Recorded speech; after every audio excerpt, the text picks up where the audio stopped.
Hi, welcome to Pamela Price Unfiltered. I'm your host, Pamela Price, and this is the space and the place for real talk. This podcast is all about raw, unfiltered conversations on politics, law, culture, education, systemic racism, and current events shaping our world. We'll go beyond the headlines to dive deep into how some of our most pressing issues impact real people, real families, and our communities.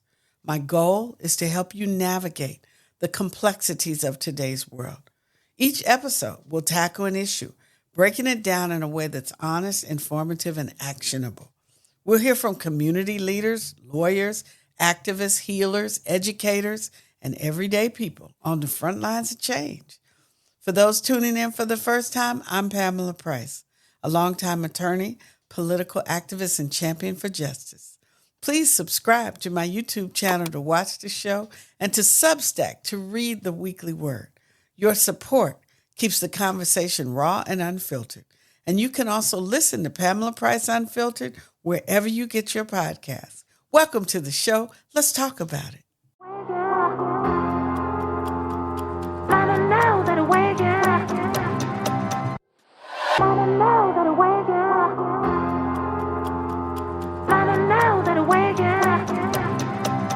Welcome to Pamela Price Unfiltered. I'm Pamela Price, your host, and it's my delight today to welcome to Pamela Price Unfiltered, Mr. F.A.B. He's a rapper. How you doing? Hey, great. The rapper, the songwriter, the entrepreneur, the community organizer, and activist. And so many people are certainly enthralled with everything you're doing. So we get to talk about it. So how are you doing today? I'm good. Chilling just a day at the shop. I came in today kind of like just focused on what we're doing with building, the clothing store and its whole expansion. I'm planning on opening up some more stores, but just want to get this store together and continue to keep it rolling. We've been blessed to be able to survive, through the pandemic, through a lot of um, a lot of flagship stores closing down. So we've been able to be the motto and catalyst of how to sustain during those times. So just continuing to keep pushing and good fielding positive energy into this fashion world. That's wonderful. Yeah, that's dope era. And you're holding it down. You're on Broadway, right? We're on Broadway, man. We've been on Broadway. So we're almost a decade so far. So I'm just happy to just keep pushing it and using it as a hub center, a community hub, not just for the clothing space, but just a reboot hub, an energy hub where people can come in and they know they can be around some good energy, can relax, can, just feel that in rejuvenate. And I think a lot of people use it for that. Sometimes you'll catch folk who it's a lot, mental health is real and we deal with it right now at levels that uh are higher than they've ever been. So you see a lot of people who are just wandering and walking around the street and they out of it.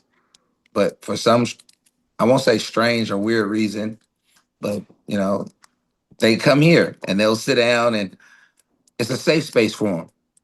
It's a safe space to reboot, to be able to not be judged, to for someone to see what they're going through and just allow them to just chill, sit on the bench, relax. Here, you want something to eat?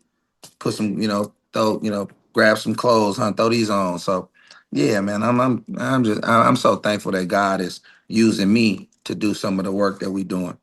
That's awesome. That's awesome. And you're absolutely right. People just need a place to belong and to be a safe place where they can just chill and try to, assess what's really going on, what matters to them, where they're going, and how do you heal from where you've been. So one of the big initiatives you've been celebrated for in our community is Thug Therapy. And I'm so thankful for that. So tell my audience, what is Thug Therapy and what inspired you to bring that to us?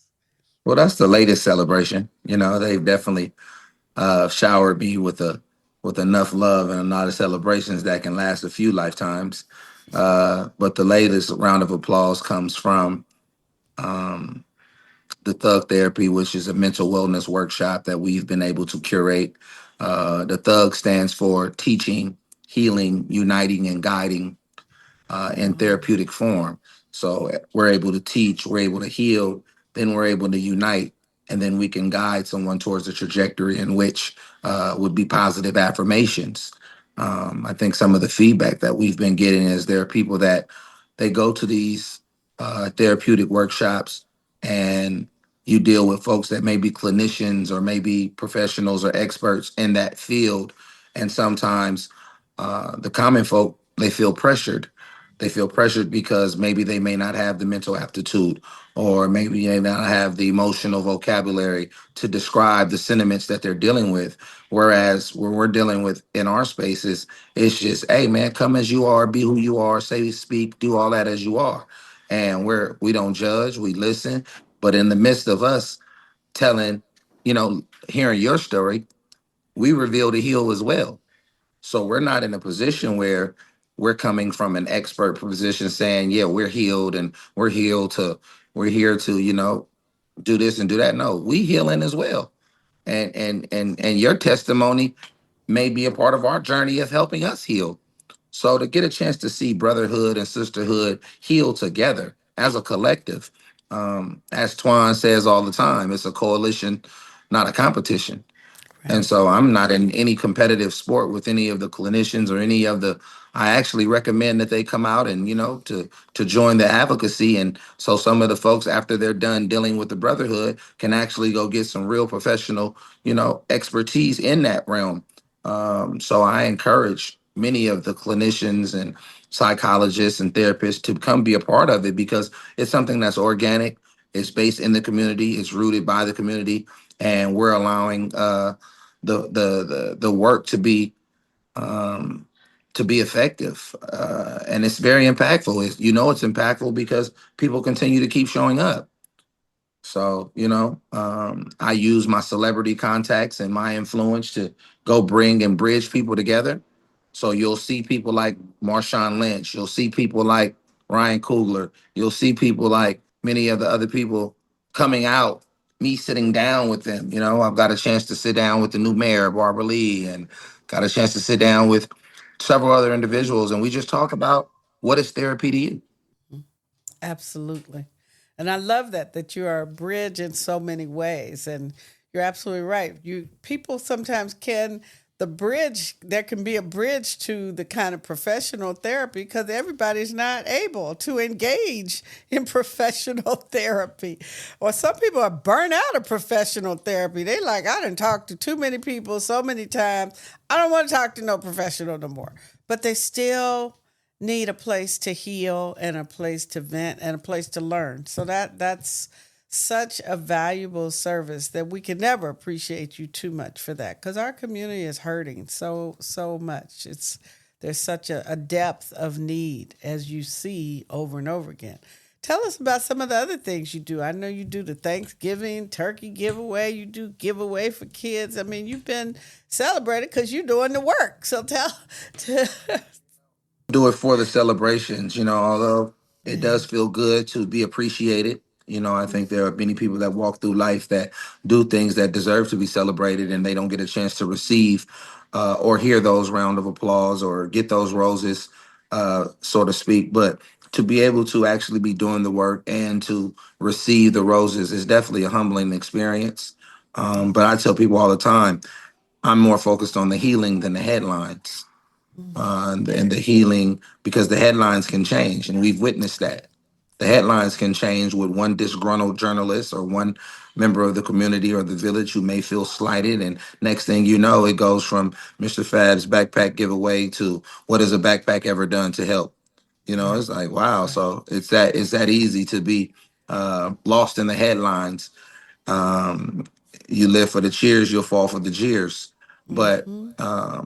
August 9th is the 21st annual backpack giveaway community. So for 21 years being on the front line, and it continues to grow because as I grow, I'm going to continue to keep spreading to my new colleagues and new business partners the passion that I share and what I've been doing. And I'm going to kind of like challenge them to say, Oh, you're not doing nothing in your communities, or you're not helping, community restoration. You're not doing anything, and challenging them, and it makes them look at them like, damn, I haven't done anything. So, or I want to do something, I just didn't have a pipeline to funnel it through. So this year, we're partnering with Steph Curry and Eat, Learn, and Play. They're Mm-hmm. going to bring out the bus. That means there's going to be books, there's going to be food, there's going to be apparel. I partner with Shoe Palace, which is like a major shoe company that's going to come out. They're going to donate up to 500 brand new pairs of shoes to the children. So I partner with some of the local barbers and cosmetology class schools. So there will be people out there doing braids. There'll be people out there doing haircuts. I have some nail techs that will be doing some young ladies' nails. So it's just going to be a village of a multitude of things, diversity, and so much in just one block radius that you can see. If we're able to put this together in one block radius, let's take this as a model and duplicate this all throughout not only our city, but other cities abroad. And we look at, we're pulling this off with not a heavy budget, just Right. those that have resources that are willing to share them and willing to open up uh, that resourcefulness. And that's how you pour back into the wells in the community. Mm-hmm. Absolutely. Absolutely. It is incumbent upon those who can to do what they can. And people that can and sit on the sidelines are absolutely part of the problem. So thank you for that, for giving folks an avenue, an outlet to do that. And you're right. A lot of times people want to do something, but they don't know how, right? And it takes someone with the vision and the ingenuity that you bring to the table to say, this is how you do it. And just open it up. So that's a gift. Don't downplay it. It is a gift that helps other folks for sure. So you've been doing the rap thing for how long now? A long time. Music, hip hop has been a long time. I think my first talent show maybe be about 10 years old, 11 years old. So how many ever years that is to now. Me being 25 right now. So no, All I've been right. doing it. I've been doing it a while, man. It's a passion of mine. Mm-hmm. Even with just hip hop, not just hip hop music and not just rap music, but just music as a collective. I'm a decorated songwriter through R&B records, soulful jazz music. I've led my pen to the likes of several artists. So as a songwriter, as a producer, there are many different positions that I've played in the music business. Mm-hmm. So learning to become um, a music expert as far as just playing the whole board of not just being the person on the microphone, but the A&R, an A&R position, project development, project curation, songwriting, producing, and so forth and so forth. It's been a beauty to be able to watch uh, the maturation of that dream, because I can remember when it was just notebooks and thoughts and ideas, and my mother yelling, telling me to cut the music down, you know, Yes. music Mm-hmm. blaring and glaring through, blasting and glaring through the walls of, our project buildings. And I know that in her room, after she yelled, she sat back and would say, at least he ain't in them streets. So there was a happy moment in the midst of, her yelling, saying, cut that damn music down. I'm just happy to be able to say, I'm living in my dreams. A lot of my friends have forfeited their dreams, and I've watched a lot of people refuse to dream because reality deems to be too hard, and Yeah. they don't want to get caught in a fantasy world. Whereas with me, I take on an urban Peter Pan role. Like, I never want to leave Netherland, because Mm-hmm. this is what has kept me in my safe space. Oakland is my Netherland. It's my a world that I imagined, and creating my own Disneyland. I'll live in my imagination, and my greatest advice to anybody in that world is never leave the playground, for that is where you felt your most innocent, Yeah. and your imagination thrives so much, because on that playground as a kid, you were able to project any reality that you wanted. And so as an adult, just keeping that innocence of an imagination is what continues to keep me creating at the level that it does. And I'm thankful. That's amazing. That's amazing. And so many artists have come out of Oakland that have that same spirit. I mean, I for those of us that know, Ryan Coogler's family and know where he came from, and now to see him on the international, just living his dream. It's just really and uplifting the family and our community, starting from Oakland, right, with Fruitvale Station, right, and now the brother has just gone on and has blossomed. And so that was awesome that you were able to bring him home to talk to people here, as part of the thug therapy session. And that's the thing, is those of us that have been blessed to be able to create a reality that's different, that wasn't expected, to be able to give that back to our folks. That's pretty amazing. Ryan coming out was amazing. A childhood friend of mine, he and I grew up together. So for us to be able to, at this stage in our life and our careers and everything, to be able to find a nexus and a Yeah. meeting point for us to spew things into our village and our community kind of is in alignment with what it is that we both are doing. His illustrations through movie, film, theater, mine through music, culture, and arts, Yeah. and to conflate with a conversation, but more so be the catalyst of those that were expected not to rise above, the expectations of what, people from our city and people from our area can do. He is at a level um, that I think that even him himself never fathomed. Yeah. You Yeah. chase a goal, you chase a dream, and in the midst of chasing it, you don't really worry about how high you are on that ladder or on that totem pole because you're caught up in a dream. But when you get a chance to sit back and reflect on it, you're like, damn, I have come a long way. My grandmother would always tell me, you never know how tall a giant is when you're standing next to him. Sometimes you have to step away to realize how tall that giant actually is. And my friend Ryan is a giant.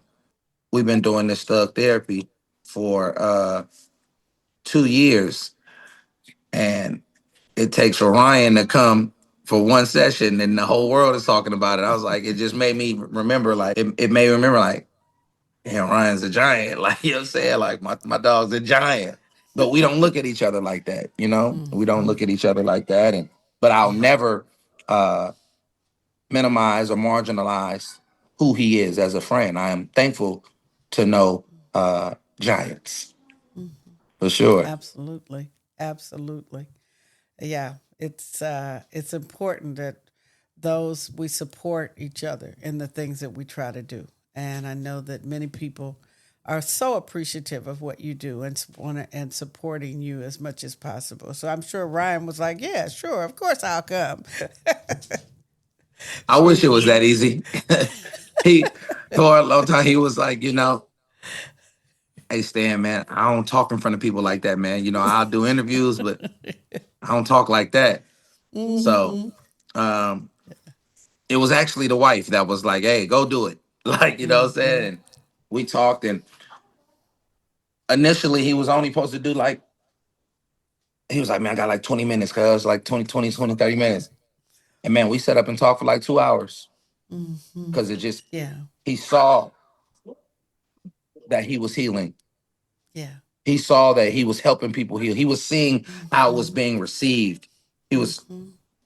and it's a multitude of things that we have going on, but I'm just, I think the biggest passion of mine, Miss P, is I want to be able to create this academy, Mm-hmm. this like a skills tech program academy that would be the new model for what inner city kids would love to do. I feel like there's this school that was once a continuation school that has been shut down. It was called Ralph Bunch, and Okay. it's on 21st and Adeline, and it's just a ran down school now. Like it's just, it's just a shell of Mm-hmm. itself.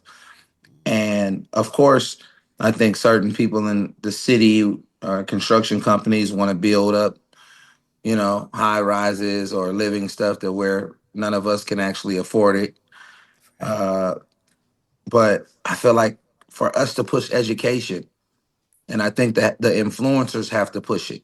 The influencers have to push education because with that, we'll be able to grab the attentions of those of the kids that may not be going to school.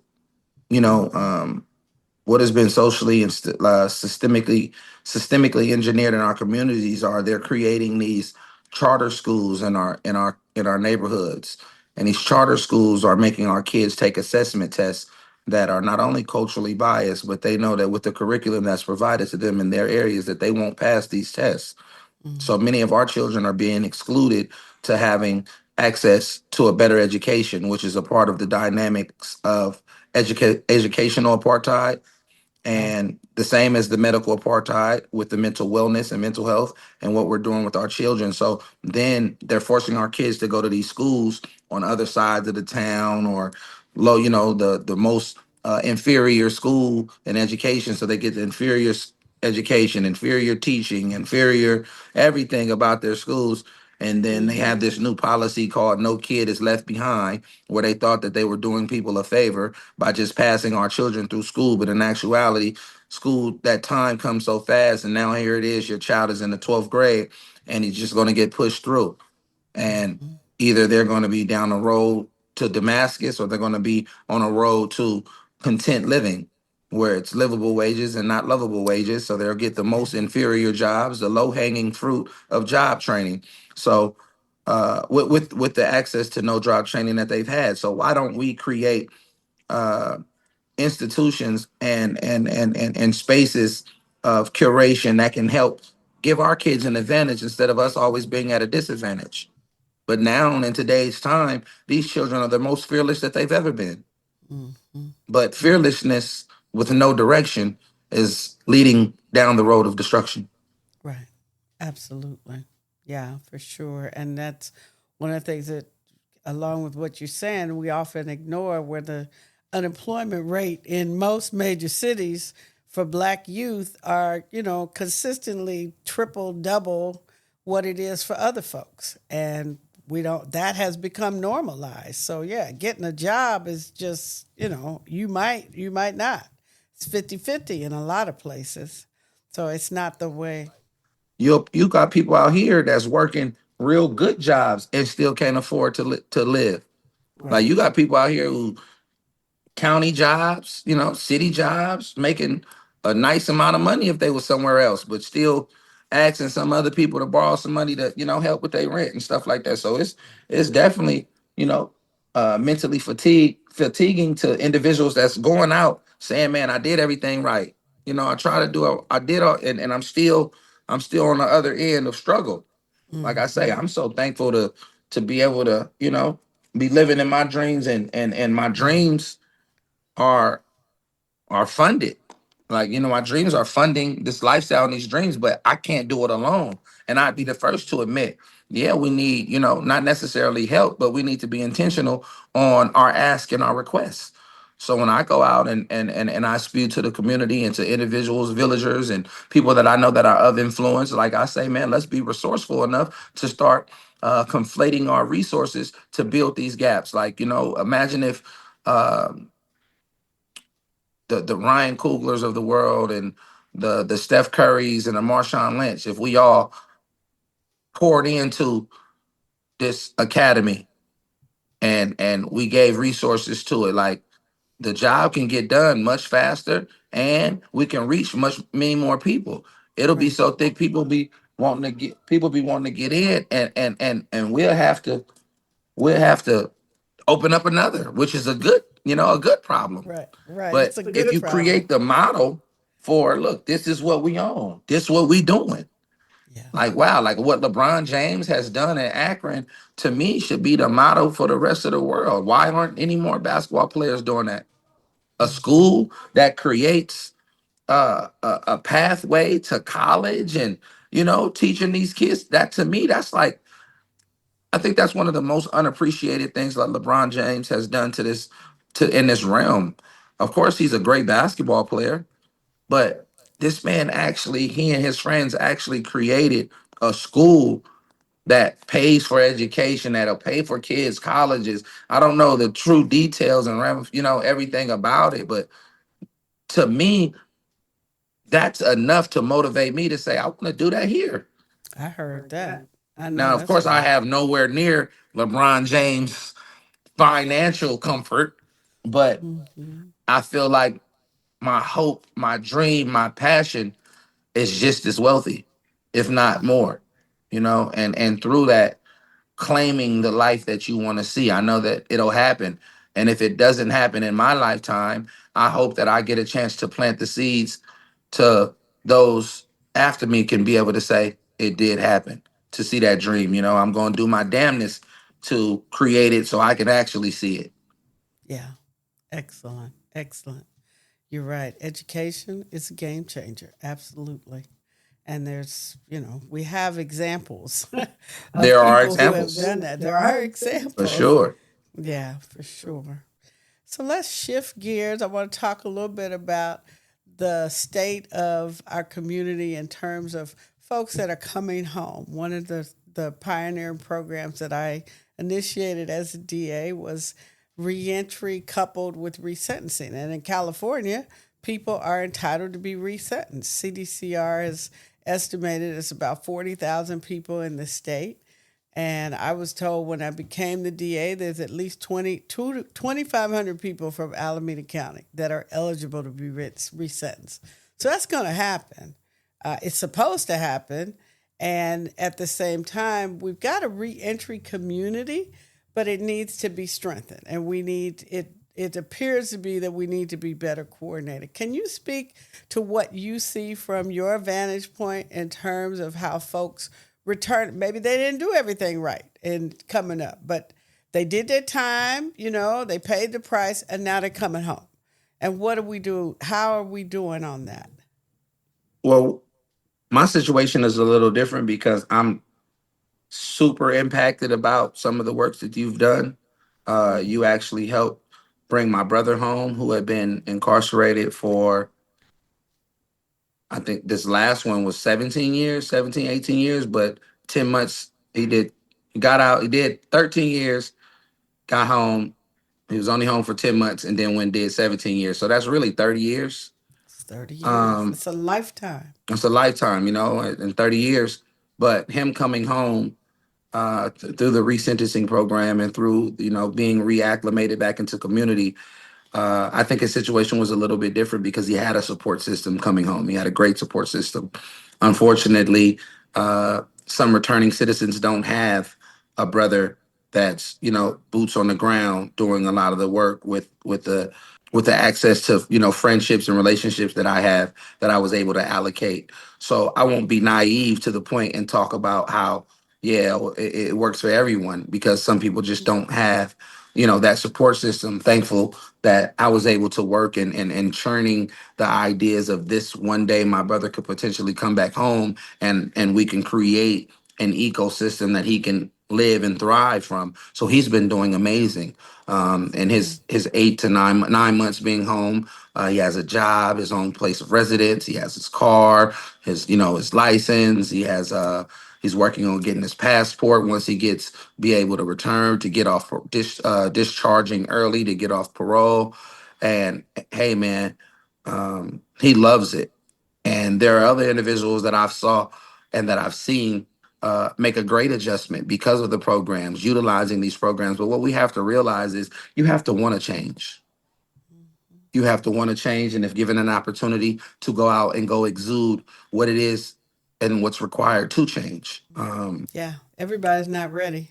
everybody's Everybody is not everybody's not ready. ready, and Everybody's but not nor ready. neither can we be. Can we not understand how strong of a hold being institutionalized, how that does?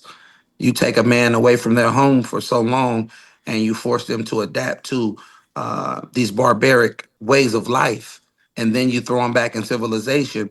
It Right. might take some time to be civilized. I and but what we talked about in the aforementioned, it's important that we create mental wellness spaces. We create reentry programs. We create geared up for society to be reacclimated into modern day times, the up to adjustment. And I think the biggest problem is no longer running, trying to chase that past. And that's what I Mm-hmm. had to tell my brother. You in a rush to go chase something that's gone. You trying to go chase that past, that's done. You can't go back and relive that calendar no more. That's a done calendar. We can't go back and, you know, in his absence, all of our family passed. Mom, dad, granny, everybody that he loved outside of me had passed.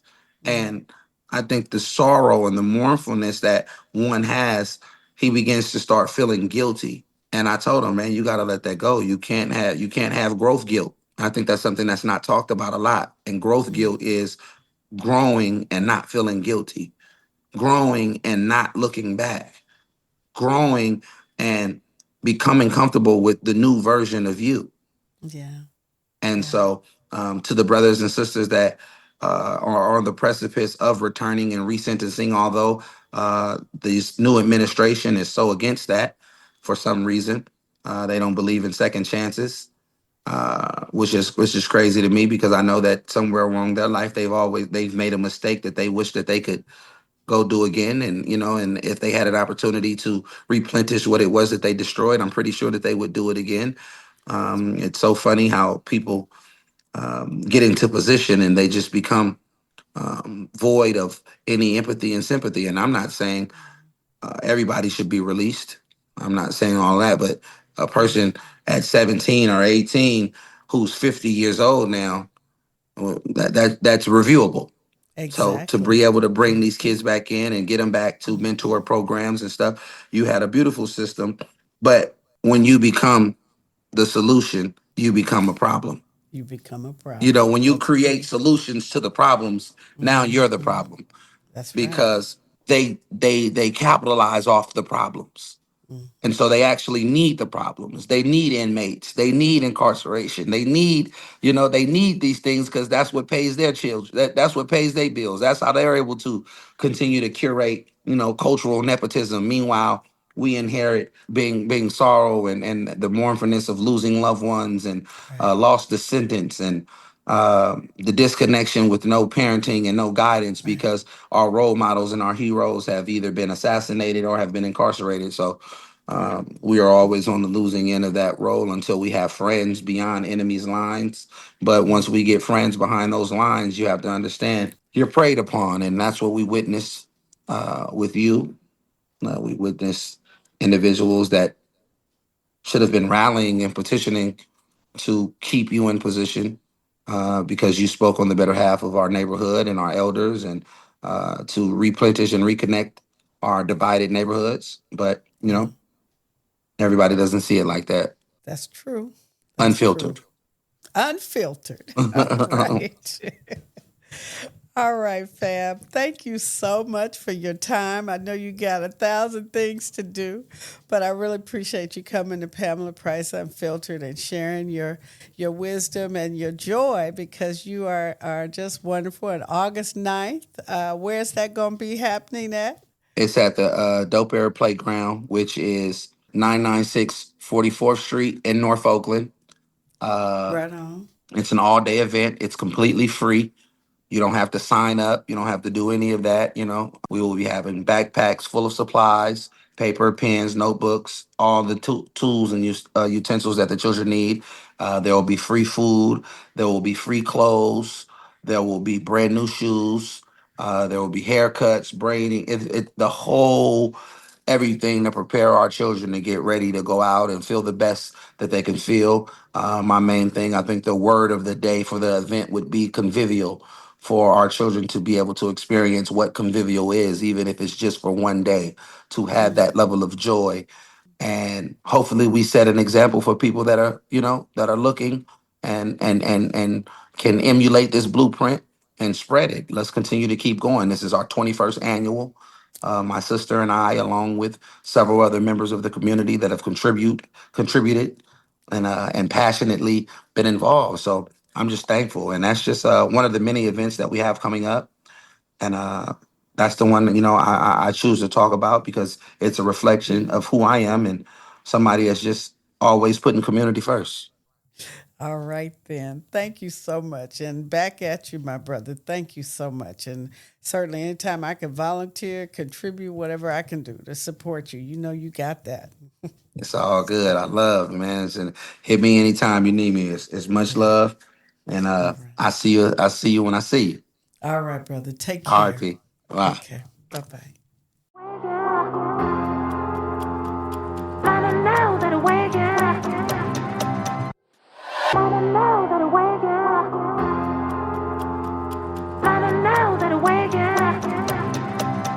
Welcome to Legally Speaking.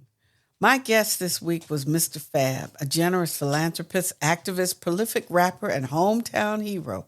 Mr. F.A.B stands at the intersection of California's controversial resentencing laws and reentry practices. Mr. F.A.B's brother was resentenced under my administration after completing 30 years of incarceration. His brother spent a lifetime behind bars. Yet today, he is a positive, productive member of our community. He has been reintegrated into our community through a carefully resourced and planned reentry process orchestrated by his brother. Yet many, if not most, returning citizens lacked the extraordinary familial support that F.A.B was able to provide for his family member. Most returning citizens only have the bare minimum support provided by the state through its parole system. Sometimes their reentry includes some level of collaboration with community partners, but it may not. It is not uncommon for returning citizens to come home with either no family left or a family that does not want anything to do with him or her for whatever reason.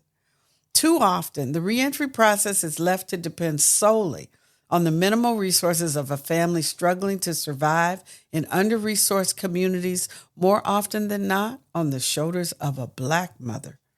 Mothers who felt helpless when they lost their children to the streets and the prison system decades earlier become burdened with the responsibility to support those same children when they are released back into the community now as adults with no resources. In every community, there are shining examples of supportive and successful reentry partners. In Alameda County, there is Aruka House, a Christian men's transitional care home in Livermore. Aruka is a 6 to 12-month nonprofit, faith-based life recovery center, empowering individuals through spiritual enrichment, education, and personal responsibility.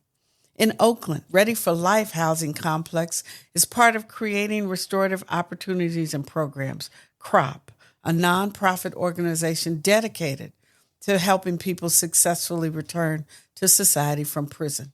CROP provides career training, job placement, and personal and professional development in a 12-month program. In San Francisco, the fabled Delancey Street is a much sought-after refuge for returning citizens. The average resident has been a hardcore drug and alcohol abuser, has been in prison, is unskilled, functionally illiterate, and has a personal history of violence and generations of poverty. In Los Angeles, Susan Burton's residential facility for women, A New Way of Life, has been an angel destination and a game changer for incarcerated women. A New Way of Life reentry project provides housing, case management, pro bono legal services, advocacy, and leadership development for people rebuilding their lives after incarceration. Ms. Burton also founded the Sisterhood Alliance for Freedom and Equality Housing Network to provide a model and framework to support the reentry efforts for formerly incarcerated women nationwide. In San Diego County, Amity Vista Ranch provides substance abuse and wraparound reentry services to parolees from San Diego County. Set apart from the city on a 5-acre parcel, Amity leverages the power of nature and self-sufficiency to ease the transition from institutional life to re-engaging in communal living. Scattered around the Bay Area and the East Bay are dozens of small transitional housing sites for returning citizens. Many do not receive significant government funding, and most do not include any programmatic services. Given the large number of returning citizens, especially in Alameda County, these small homes are often overwhelmed by a lack of resources and the complexities of navigating state and local grants while managing a community of largely Black and brown men and women recovering from addiction, abuse, incarceration, and abandonment issues. Returning citizens are 10 times more likely to be homeless than the general population. A 2018 survey by Prison Policy Initiative found that rates of homelessness are especially high for people who have been incarcerated more than once, people who recently were released from prison, and people of color and women. Under California law, CDCR recommends resentencing based on sentencing errors, including the improper use of great bodily injury enhancements, certain gang and gun enhancements, child pornography charges, and convictions for crimes committed in prison. The changes in the law since 2014 apply to all California prisoners, not just those committed to life sentences. It is not difficult to understand why pairing reentry with resentencing is essential to protect public safety. CDCR has a pre-release process that provides an individualized reentry case plan for every person being released from a state prison. Challenges with staffing and resources, however, mean that the CDCR reentry case plan may not be an effective one. Plus, the CDCR process may not connect well with local community-based organizations that are led by formerly incarcerated individuals. The gaps between prison and home are enormous.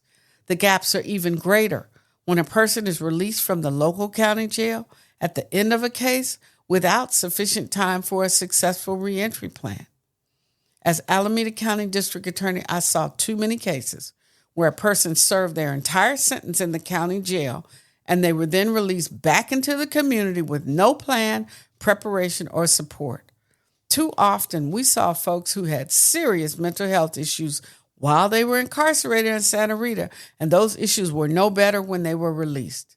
Without a carefully vetted reentry plan and programmatic support, folks released directly from Santa Rita into the community may easily become a potential danger to public safety. The criminal justice failed them and our community. During my time as Alameda County District Attorney, we created a pilot reentry commission in partnership with community organizations and took on the task of assessing resentencing and reentry plans from the lens of public safety and successful reintegration into the community. Our goal was to fill in the gaps between prison and home, using the unique vantage point of the district attorney, standing between victims of crime and perpetrators of crime and having prosecuted the crime. We were just beginning to expand the scope of the reentry project to address the problems we saw with folks released from Santa Rita without a clear reentry strategy. Our district attorney reentry program was highly successful, but the new district attorney stopped all resentencing and disbanded the reentry unit as soon as she was appointed by the Board of Supervisors. Senate Bill 75 is pending in the state legislature. It was initially proposed to establish a reentry pilot project in 3 counties, including Alameda County, to provide workforce training and transitional support to formerly incarcerated residents. That approach was scrapped, however, in favor of allowing CDCR to establish and manage a pre-apprenticeship Pathways to Employment pilot program to start in 2028. Until district attorneys recognize and embrace the unique role they can play to protect public safety by adopting effective reentry strategies, we will continue to see people released and returned to jail on a sad cycle of wasted time and wasted lives.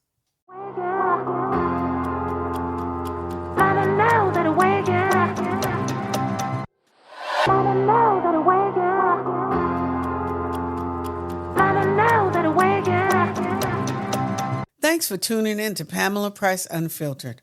Don't forget to like, share, and subscribe to our YouTube channel. And please sign up this month as a founding member or a paid subscriber to my Substack newsletter to get the weekly word from Pamela Price Unfiltered. Your support keeps the conversation raw and unfiltered. And you can also listen to this podcast wherever you get your podcasts.